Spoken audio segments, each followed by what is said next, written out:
Hello, everybody, and welcome to another edition of the Josh Hose Show. I'm your host, Dave Sheets, and with me is the head coach of the Massillon Tigers, Josh Hose. We want to thank our sponsor again this week, Reliable Heating and Cooling. Coach, welcome to the show. Excited to be here as always. Well, Josh, your Tigers are now 4-5 on the year after splitting a pair of games this past week. Last Tuesday, the Tigers lost at home to Hoover by 12. Tell us more about that game. Hoover game, obviously a very good opponent this year. They're having they beat some quality teams, and I think we talked about that last show. I thought we played really well. We were right there. They shot it better than we've seen them shoot it all year. They had a couple guys got hot early. We got down 8 the first quarter, and after that we played pretty even with them. We hit our points. I think we had cut it to 6 and had a really good look at a 3 to cut it to 3. And we talked about that. We took good shots. We just didn't knock them down.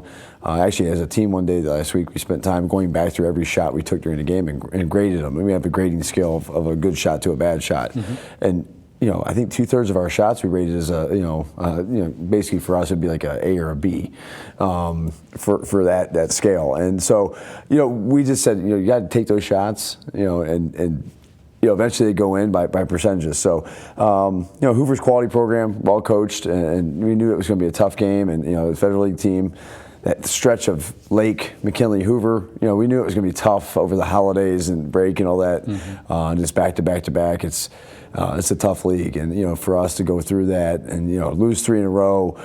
And all 3 games be right there. I think that's a little bit of a confidence builder because even McKinley turning around and beating Jackson on Saturday at the buzzer, we tell our guys, like, those are games that, you look, we're not that far away, so we're getting there. The Hoover game, obviously, when we thought we could win, wanted to win, but we played well enough to win. I think that's kind of where we're at right now. It's like if we're playing well enough to win, and we can live with that if we're doing the right things. This past Sunday, then, your Tigers defeated Northwestern 94-72 in a game played at the College of Worcester. What did you like most about your team's performance on Sunday? I have to say the way we shot the ball. Going back to like what we talked about with the North Canton game, mm-hmm. Opposite end, we shot the ball. I think it was the effective field goal percentage was like 69.6%. Wow. The guys shot it really well, which was important. A guy like Brendan Kroger is 5 of 6. He's really been working hard and struggling to get the ball to go through the hoop. So saw a couple go through early, and just really. Was excited for him to see that ball go through. Jalen Slaughter had 4 threes. We had 14 as a team. Nate Watkins, who's coming up here, Nate had a career high 9 points and had some great minutes for us. Played really big inside, got some great rebounds and putbacks. I think the piggyback off of what I was excited about, the team effort. Everybody scored that we dressed except for one kid. It was his first game dressing as a freshman, Braylon Tolles. Mm-hmm. And Braylon was kind of a last minute thing. We had a couple guys who were sick, so I said, Braylon, will you come with us and dress? But he had an assist and a foul, so he got in the scorebook, and just was great effort and energy on the bench. But I think just everybody getting it going, it was kind of fun to see our guys have some, after 3 hard games, to go and see the ball go through the hoop and have some smiles in the locker room after the game. It's a cool environment. College of Worcester's a beautiful gym, so a lot of positives right there. As your team gets close to the halfway point of the regular season, and we talked about shooting in one aspect, but what other areas do you feel that your team needs to improve? Defensively. Okay. Gave us 72 points. Defense is an area that we've had some teams that presented some tough matchups for us, and we've had some games we played really well defensively and kept ourselves in games where we weren't making shots. That game, the style of play that they play, we knew we were going to probably score a lot. We probably knew we were going to give up a lot. But giving up 72 points, we got to do a better job of stopping dribble penetration. And a lot of that's leading to guys getting open on the backside for shots and different things. So it's kind of a trickle down effect. So I think our on the ball defense just needs to get better. And our off the ball positioning, is kind of hand in hand. We're not having guys in the right spots. Some of that's our young guys that just aren't there yet, and mm-hmm. they're learning. And some of it's just matchup issues, and as coaches, we got to do a better job of getting guys in the right matchups or whatever, who they're guarding, and hopefully that will help position guys better, down the road. But definitely an area we got to keep fine tuning on the defensive end. It also seems that at every level, most coaches like to have a rotation. You have your starting 5, and then you have a rotation of guys coming off the bench. Do you have a clear-cut rotation at this point? We're getting there. It's been kind of, Calix Collins just come back from an injury. He was out through the late game as his first game back, and he had a shoulder. We were talking about shoulders right before he came on air. He had a labrum surgery in September and came back early. It was amazing. The kid, I couldn't believe how quickly he healed. So he just came back, kind of changed our rotation up a little bit. We've had illness, guys out, in and out, so everybody's dealing with that right now. Our starting five stayed intact right now. We've kind of kicked the tires on maybe changing that up at different times, but it's kind of funny because then it's like, okay, now our rotations are different, and again, Nate, who's coming up here, comes in for Ardell or Eli at the 4 or 5, and we can move some things around there. So you kind of like settling into something, and so many people put emphasis on who starts the game, and I think it's like, maybe overrated. I'm saying that, and the kids probably think that's a big thing, but I think the rotations are huge, and who ends the game a lot of times is very important. But we're trying to settle in on it, and we're playing a lot of guys. In the past we've been 7, 8 deep, 9 last year at times. But right now we're probably rotating 10 guys, so it makes it tough because the minutes are, there's only so many minutes to go around. All right, thanks, Josh. Sure. In a moment, we'll meet a Tiger player, but first this word from Reliable Heating and Cooling. Everything that goes into a Lennox system is engineered for absolute comfort. Like the parts that create your perfect temperature and humidity, or the parts that purify the air. Together, all these parts save you up to half off your heating and cooling bills. And there are few things more comforting than that. The future of home comfort is here now at Reliable Heating and Cooling. Get the latest innovation and technology at Reliable. Lennox. Innovation never felt so good. And thanks to Reliable Heating and Cooling, and welcome back to the Josh Ho Show. Our Tiger player joining us on the show this week is senior forward Nate Watkins. Nate, welcome to the show. Glad to be here. Glad to have you with us. As one of only 2 seniors on the varsity roster this year, do you feel like you're one of the team leaders? Yeah, I do. Being in the program for 4 years, you kind of start to pick up the culture. And, seeing everybody else that come through to be a leader just, pushes you to see, what you can do for the team, how you make the younger guys better. Is being a leader a natural thing to you, or is that kind of developed the last couple of years? My mom always told me to be a leader and all of that, but I feel like over the years I've become more of a vocal leader, I should say. Okay. We had you on during the football season, of course. You talked about learning the game as a youngster. How about basketball? How old were you when you first learned the game, and do you remember who taught it to you? I was about 8. When I was younger, I didn't want to play sports like that. I was kind of scared. You feel me?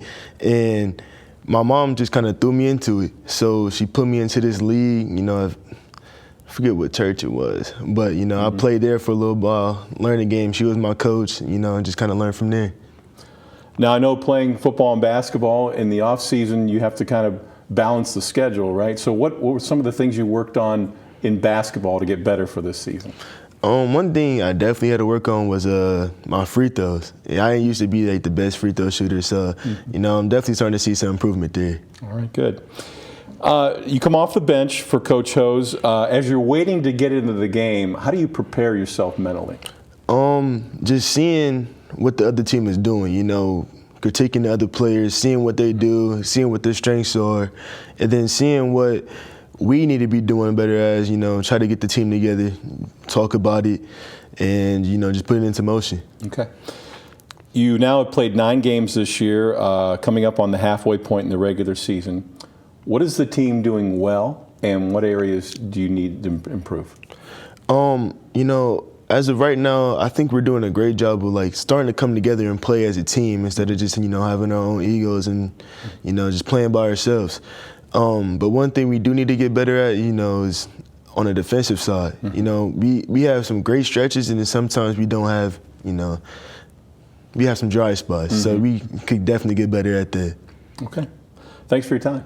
I want to thank Nate Watkins for joining us here on the Josh Ho Show. We're going to take a timeout. We'll come back with the coach in just a moment.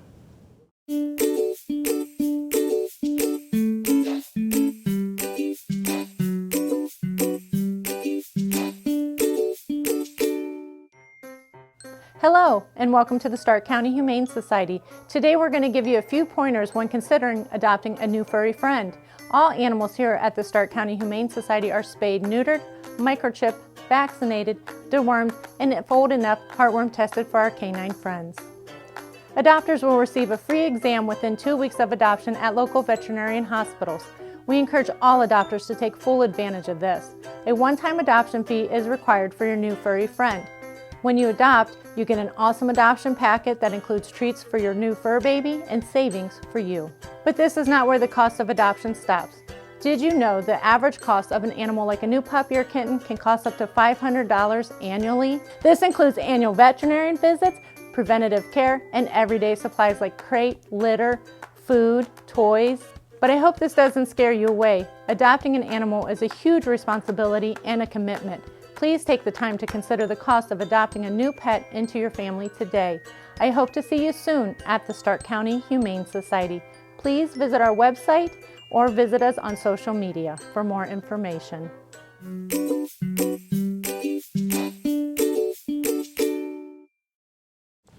Welcome back to the Josh Ho Show. And Coach, we just spoke with senior forward Nate Watkins. How would you grade out Nate's play so far as we are approaching the halfway point of the regular season? Nate, I think, is graded out pretty well. I think he's probably, give himself a worse grade than us as coaches. I know he has a high expectation for himself, a high standard, but Nate's in a spot where we've kind of moved him around some different places and by need, and his ability is unique because he's big and he's strong. Not height-wise, but strength-wise, he's one of our strongest kids. So we've asked him to go in and play, since we don't have a ton of size inside, with Ardell sometimes, and then dispel Ardell opposite him. So that's been kind of a tough transition because we have a ton of guards and we have a ton of guys on the outside. So we're just trying to find the pieces that fit. So I think Nate's done a good job, and he's gotten better every game. And the last couple of games he's really come on. And just kind of filling that role. Maybe that's just getting comfortable with where he's at. And also, you come off a long football season. He played a lot of football for our guys down the stretch, and so that's a hard transition coming out of there, getting your feel for the court, the feel for the ball, the legs, all that stuff, and conditioning. And so maybe he's hitting that stride that takes a couple weeks to get yourself to that point. And like I said, having a career high 9 points. Almost hit double figures on Sunday, and he had a block. I think he had a bunch of rebounds. It was kind of fun seeing him start to start to fit into that spot where he's starting to feel comfortable. So in the next week, your Tigers have 3 more games, all on the road, by the way, and you're in a busy stretch right now with that. So first up, this Friday night at Central Catholic. What can you tell us about the Crusaders? Well, they've lost their best player recently, Jude Boron, and Coach Creamer. That's kind of their heart and soul of their team. So, but they turned around and just played a really tough game against Lake, and so Lake's one of the best teams in the area, and so we got to be ready to go. We're going into Central. It's a tough gym. It's a cool gym. I like playing there. It's a loud gym. So, they're going to probably have a bunch of students right there behind the basket, and our kids, know that's going to be something they got to prepare for. But that's a big one on the road. It's right down the street. So kind of a rivalry game in the sense of just a local team. They're a team that is dangerous because you don't know what to expect from them. They're a team last year when we lost Jaden Ballard, we had to reinvent ourselves, and we did fine with it. So sometimes you take a piece out, and other guys step up, and teams figure it out. So I'm looking forward to a tough matchup there on Friday night. And then speaking of playing somebody right down the road, we go to next Monday, Martin Luther King Day, and you have a night game there at Perry. Now the Panthers have really struggled this year. Yes, they knew they were going to be young this year, and they graduated some key guys last year, and Tolles, who's at Walsh playing. And I knew, talking to Coach over the summer, he's like, we're going to be playing some freshmen. Again, now they're halfway through the season. Those kids, they've been in some close games. They've lost some close ones. And that record can be misleading when you're playing in a very, very balanced, tough Federal League this year. So we don't take anything for granted. We went over there 2 years ago now, and, on a short rest game like that, and struggled. So we're hoping to, take care of Friday night, practice a little bit Saturday, rest on Sunday, and come back on Monday and get after it. And again, rivalry game down the road that you just don't know what to expect. So you got to go in there and expect you're going to get their best shot. And then speaking of short rest, you turn right around Tuesday night, next Tuesday, the 18th, on the road again, this time at Wadsworth. Now, Are the Grizzlies new to the schedule? Yes. Okay. Yes. Tell us about that. So we've done some open gyms with Wadsworth. There's a weird connection. The guys I coached with at first when I was at Northwest are Wadsworth guys, and so it's going to be kind of fun. The court's named after one of the guys I coached with, one of my mentors, Dave Slacky, and I'm really, that's going to be a fun, to be on that court and I've been wanting to add that because I think they're a quality program. Northeast Ohio, really well respected. I think it's a program similar to our school, just a tradition there. So we kicked the tires a little bit. We scrimmaged, done some different things, and finally were able to get the schedule. They're having a good year. Jamie Bosley's son plays for them. That's kind of a fun, for people that know Stark County basketball, that's a name. And they got a really great player in Solomon Callahan, and he's a junior, one of the best players in the area. So we're going to have a tough one on the road up there, and looking forward to it. Just a new opponent, but a beautiful venue, newer gym. So yeah, definitely new to the schedule. Hopefully, it's a continued thing that we can continue back in home and home with them, and I think when we start looking at our schedule, we try to get teams like a Wadsworth, like a New Philly, that traditional programs, tough road games for us to help you down the tournament, but also quality teams that you're going to test your team for tournament time. And I think the term Road Warriors really fits, doesn't it? Absolutely. Life of the independent. Right. So we scheduled a bunch of games over Christmas break. Some teams played one, we played 6. Yeah, and then we get into January, we'll have a week off this week, and then we'll play 3 in a row, and then we'll have another couple days off, and it is what it is. And almost all of them on the road. Yes, yes. Right. Okay. Well, thank you.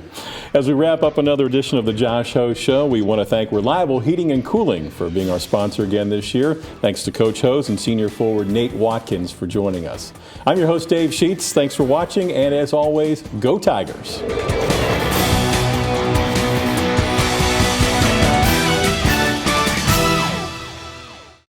Massillon City Schools is proud to have one of the top career technical education programs in the state of Ohio, recently receiving a #1 ranking of the 93 districts in the area of achievement. Our career technical education department offers 14 pathways preparing students for college and careers. All students have the opportunity to participate and compete in their career technical student organization, as well as obtain valuable experience in the field while earning aligned industry credentials and/or college credit in high school.